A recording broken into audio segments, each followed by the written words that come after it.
क्या नाम है आपका? अयाज इशाक अली सिद्दीकी। आपका क्या नाम है? मोहम्मद राशिद। मोहम्मद राशिद। दोनों आदमी आप लोग कहाँ जा रहे हो? सर दुबई जा रहे हैं। दोनों दुबई जा रहे हो। कौन से कंपनी में आप लोग जा रहे हो? जवाद ग्रुप। जवाद ग्रुप में जा रहे हो। किस काम में जा रहे हो? हम जा रहे हैं एमडीडी में। एमडीडी का काम क्या है? एमडीडी का काम sir motorcycle delivery driver. Motorcycle delivery driver का काम है। Yes sir. लेकिन आपको मालूम है, जब इंटरव्यू होने से पहले मैंने आपको बोला था कि जब आप यहाँ से जाएंगे तो आपके पास इंडियन लाइसेंस है, यस सर। और इंडियन लाइसेंस पे आप वहाँ गाड़ी नहीं चला सकते।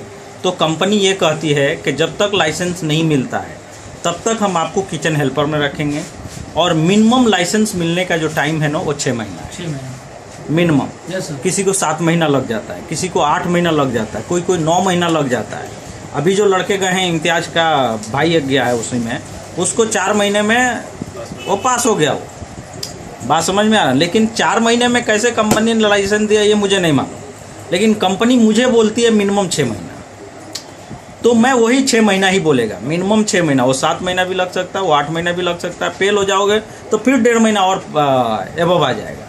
फिर फेल हो जाओगे तो फिर 1.5 महीना, तो किसी किसी को 1 साल भी खींच जाते हैं। लेकिन ऐसा नहीं होगा कि लाइसेंस न मिले, ठीक है। ऐसा नहीं होगा कि लाइसेंस नहीं मिले। लेकिन जब तक लाइसेंस नहीं मिला, कंपनी आपको किचन हेल्पर में काम करवाएगी। किचन हेल्पर में वो कुछ भी काम करवा सकती है। वो पोछा लगवा सकती है, झाड़ू मचवा सकती है, वो गाजर कटवा सकती है, वॉश बेसिन धुलवा सकती है, कोई भी काम। जब वो किचन हेल्पर बोल दिया तो उससे छोटा पोस्ट कोई होता ही नहीं है।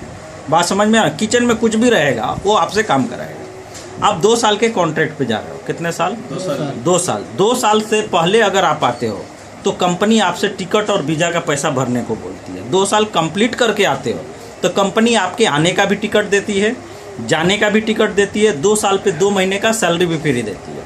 ठीक है? क्योंकि देखो, जो भी आदमी एग्रीमेंट तोड़ेगा वही रिस्पॉन्सिबल है। आप तोड़ोगे तो आप रिस्पॉन्सिबल हो, अगर कंपनी तोड़ेगी तो कंपनी रिस्पॉन्सिबल है। कंपनी कहती है कि अगर कैंडिडेट एग्रीमेंट तोड़ता है तो कैंडिडेट का पूरा खर्चा उसको उठाना पड़ेगा। अगर हम तोड़ते हैं तो हम उठाएंगे। 5,500 दिरहम फाइन मारती है अगर आप कंपनी कॉन्ट्रैक्ट से पहले छोड़ते हो तो। बात समझ में आना? हमने जो पैसा लिया है, हमने अपना सर्विस चार्ज लिया है। हमने आपसे ना टिकट का पैसा लिया ना वीज़ा का पैसा लिया। हमने अपना पैसा, हम अपना सर्विस चार्ज लिया। आप वहाँ जा रहे हो, अगर कंपनी का एग्रीमेंट डुप्लीकेट है मैं जिम्मेदारी लेगा। कंपनी का वीज़ा डुप्लीकेट है मैं जिम्मेदारी लेगा। कंपनी नहीं है मैं जिम्मेदारी लेगा। लेकिन काम की जिम्मेदारी आपकी है। मैनेजर का आपसे पटता नहीं है, उसकी जिम्मेदारी आपकी है। अब आप वहाँ जाओगे, आप कहोगे सर मैनेजर बहुत कड़ा है, मैं कुछ कर सकता हूँ? मैं हेल्प ही नहीं कर सकता। हाँ, मैं आपको हेल्प कर सकता हूँ किसमें? अगर लाइसेंस मिलने में लेट हो रहा है, 6 महीना वक्त गुजर गया है, आप मेरे को ऑफिशियली मेल करो, आपको हेल्प करेगा। इस टाइप का अगर हेल्प चाहिए ना तो मैं कर सकता हूँ। लेकिन काम से रिलेटेड प्रॉब्लम हुआ ना तो मैं कुछ नहीं कर सकता। उसकी रीज़न ये ना कि वो लोग मुझे एजेंट समझते हैं, और आपको मालूम है एजेंट को लोग क्या समझते हैं मार्केट में?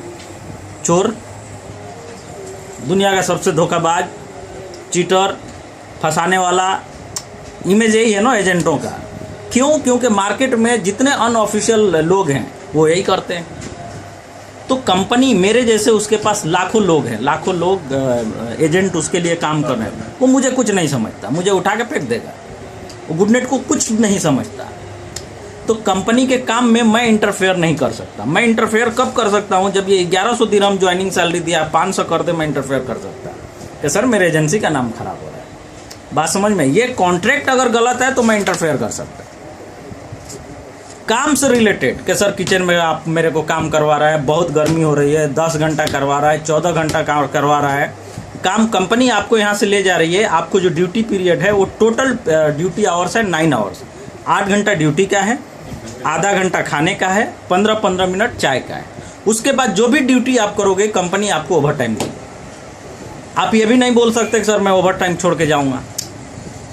बात समझ? क्योंकि जाओगे तो वहाँ फिलिपिनो है, इंडोनेशियन है, हर आउटलेट पे अलग अलग मैनेजर हैं। आप फिलिपिनो बहुत रफ होता है सर, वो प्यार से बात नहीं करेगा। इंडियन लोग इज्जत ढूंढता है। अब आप दोनों का बैकग्राउंड जो है ना वो होटल इंडस्ट्री का बैकग्राउंड नहीं है, तो ईगो को अपने संभाल के रखना। क्योंकि जो होटल इंडस्ट्री से रहेगा वो कुछ भी कर लेगा, और जो होटल इंडस्ट्री से नहीं रहेगा ना उसका ईगो जग जाता है। क्योंकि होटल में ट्रेनिंग में उनको जनरल मैनेजर को भी कह दो कि यहाँ पोछा मारो, झाड़ू मारो, तो मार देगा। क्योंकि उसी तरीके से उसको सिखाया जाता है, तैयार किया जाता है। लेकिन हम लोग जो लोग नहीं किए रहते हैं उनको नागवार गुजरेगा, कहता साला घर पे तो आज तो कुछ किया नहीं है, मेरे से पूछना मारने को बोल रहा है। कुछ पूछना है तो कुछ भी पूछ लो, रिकॉर्डिंग कर रहा है, एनीथिंग मन में अगर कुछ। सर अभी जब जाएंगे तो 1100 दिरहम मिलेगा सैलरी, 750 दिरहम क्या उसमें खाना पीना?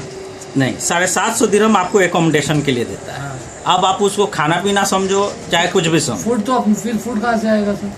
अरे बाबा, जब पैसा ही वही जेब तो में बोल है रहा हूँ तो बनाओ, या तो पैसा से खाओ होटल में। बात समझ में आ रहा है ना? ये जो इसमें लिखा है इस एग्रीमेंट, 250 दिरहम तो पेट्रोल का मिलेगा, ये ट्रांसपोर्टेशन का है। इस एग्रीमेंट में जो लिखा है, मतलब ट्रांसपोर्टेशन का जैसे आने जाने के लिए इस एग्रीमेंट में जो लिखा है वो आपको मिलेगा। इस एग्रीमेंट से बाहर में कोई भी बात नहीं करेगा। ये जो साइन किया है आप लोगों ने साइन किया है, ये ठप्पा आपका है, एग्रीमेंट आपने पढ़ लिया था। और कुछ पूछना है?